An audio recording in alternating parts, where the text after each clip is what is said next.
Hi everyone. I hope you enjoyed this series on the basics of iMovie. I really enjoyed putting this together.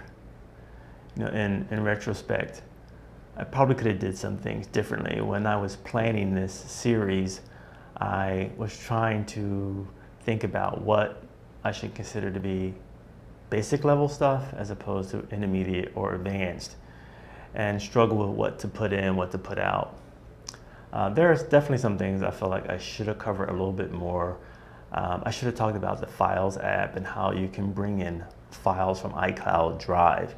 I mean, that would be especially useful when, for example, bringing in soundtracks, which are not in the built-in library. And of course, accessing songs from Apple Music can be very limiting, especially if they're DRM protected. So I think that was probably something that I missed that I should have put in.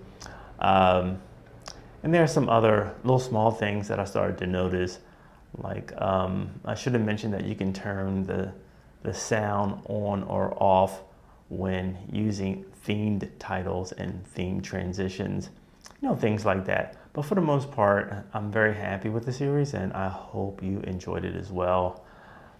You can definitely look forward to me producing other series like this, and I look forward to your continued support.